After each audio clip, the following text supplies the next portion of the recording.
What if each part of your body was a weapon? That's how the art of 8 limbs or Muay Thai was born. Not in gyms, but on the battlefield.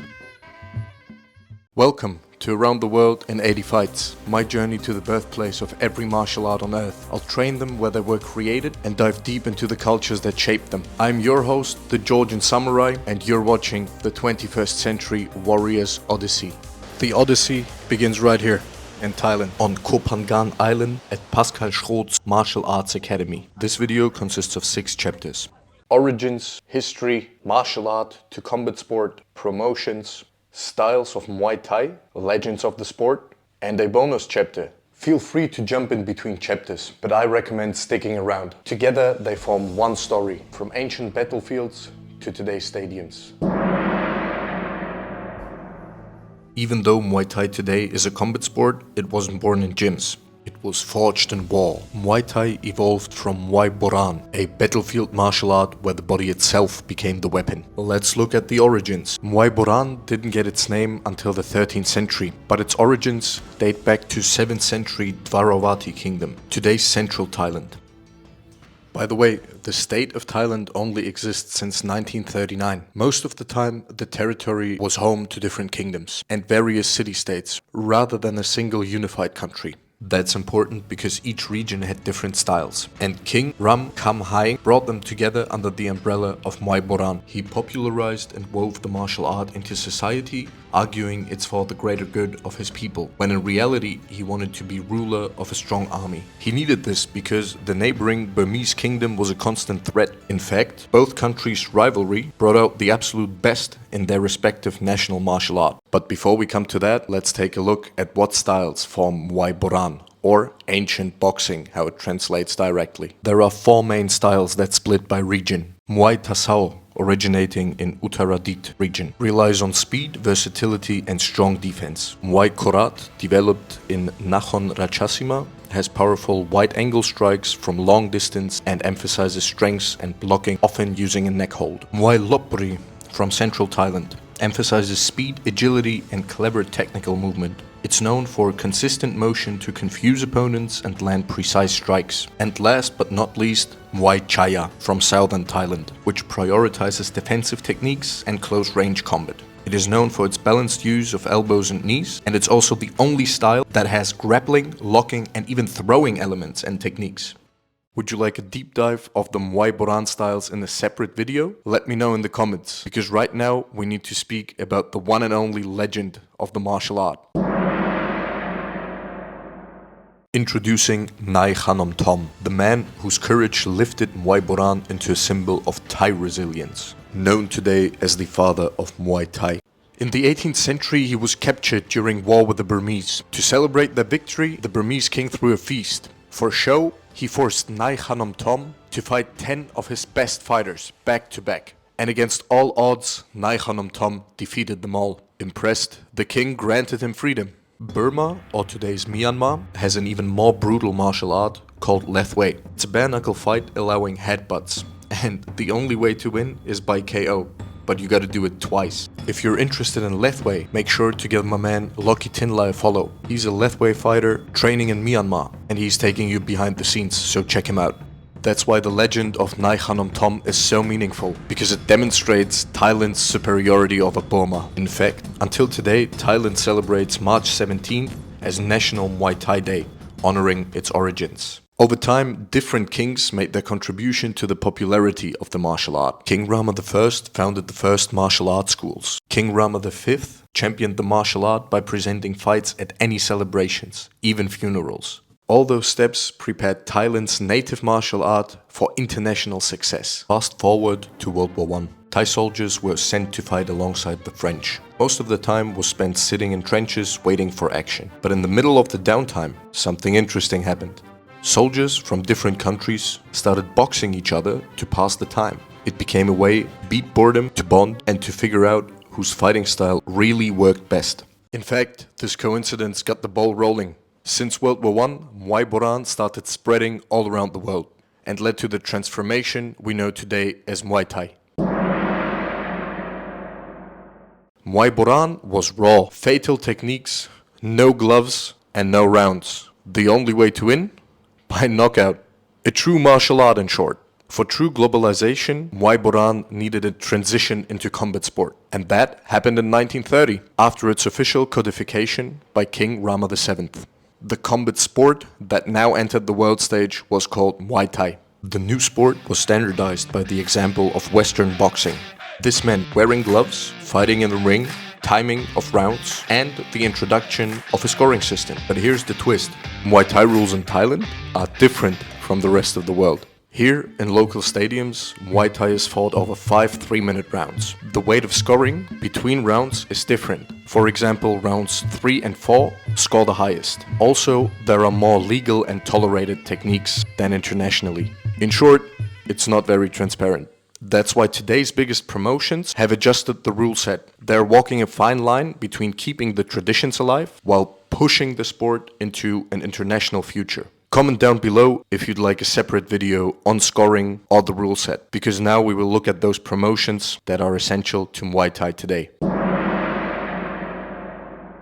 Right now, One Championship is the biggest global stage for Muay Thai. Their weekly Lumpinee shows bring together the best Thai and international fighters, with massive production value and huge purses. Then there's the legendary Rajadamnern Stadium in Bangkok, the first and oldest Muay Thai stadium.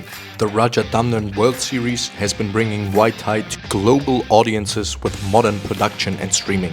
So if you ever are in Bangkok, make sure to visit that stadium. It's a truly breathtaking experience. But what's happening outside of Thailand's native and glorious Lumpinee and Raja stadiums? Two names carry serious weight in Muay Thai: the WBC Muay Thai and the WMC, or World Muay Thai Council. They are global sanctioning bodies, not promotions like One and Raja. The WBC Muay Thai, linked to the World Boxing Council, is one of the most respected internationally. Winning that belt means you've reached global stage. The WMC is officially backed by Thai government. And it's not just a trophy, it's a symbol of recognition from the birthplace of the sport. One title doesn't make you a superstar, but it certainly stands for real world-class credibility. So now that we've transformed Muay Boran to the sport of Muay Thai, what happened to the styles of Muay Boran that we've previously looked at?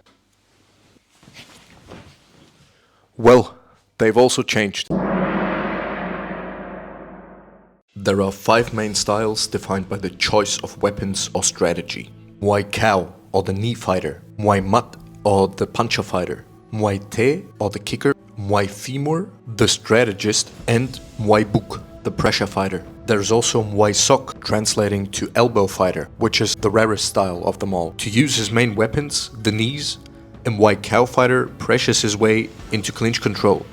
From there, it's kneeing like there's no tomorrow. The Muay Mat is an aggressive puncher who only wants the KO. He'll throw low kicks, but take your damage like it's nothing.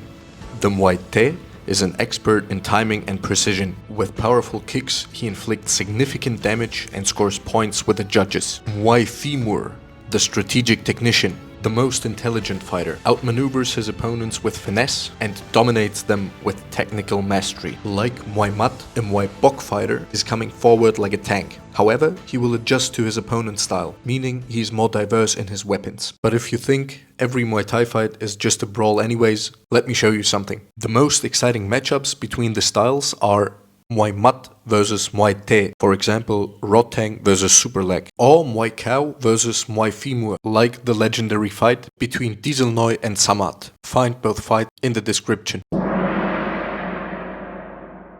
Oh, the 1980s. The golden age of Muay Thai. But not only.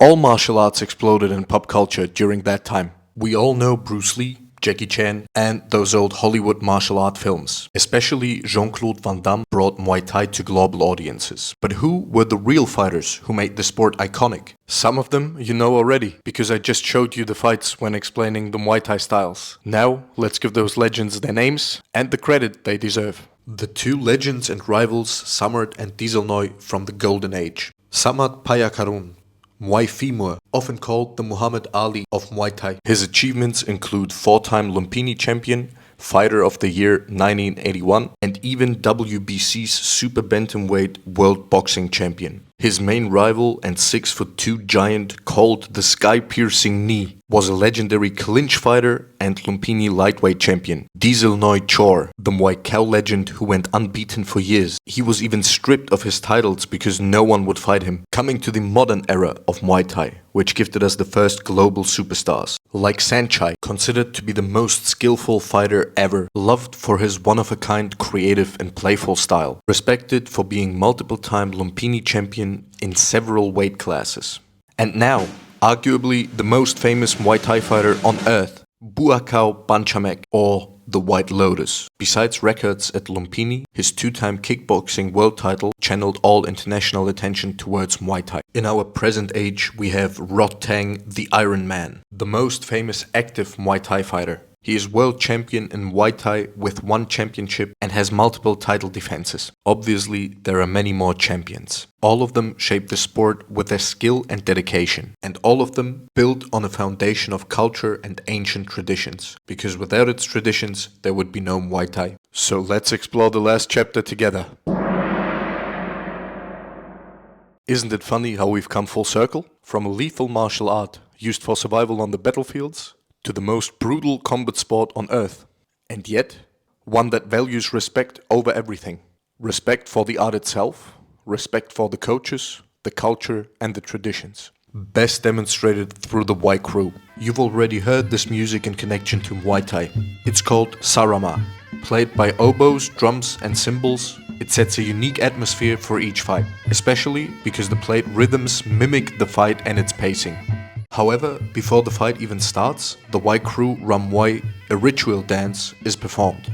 Muay Crew Ram Muay translates to a boxing dance to pay respect to the teacher. The ritual begins with the fighters circling the ring while paying respect to the crew, the gym and family. Also, it's supposed to seal the ring against bad spirits. The fighter then performs a graceful choreography. All its movements are influenced by the gym, the fighting style and the traditions a fighter comes from. Of course, a personal touch cannot be missing, and some fighters go all in on that. Some bring samurai swords to the battle, others an entire arsenal.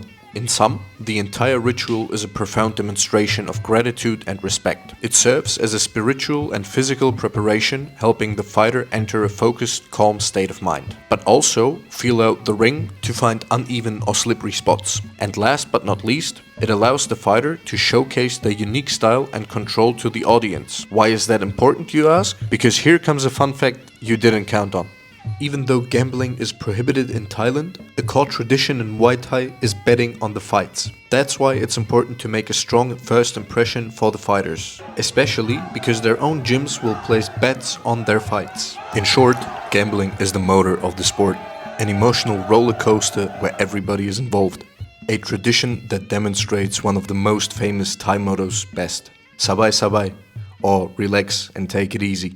Concluding this video, I'd like to say Thailand impresses me. Not only by the balance between dangerous combat sport on one hand and deepest respect, friendship, fun and games on the other, but also because of a truly authentic experience that is as real as life can get. From training Muay Thai at the beach on a paradise island to driving a motorbike anywhere you want just in your swim trunks. This is truly one of the best experiences in the world. And my mission is to find more of that.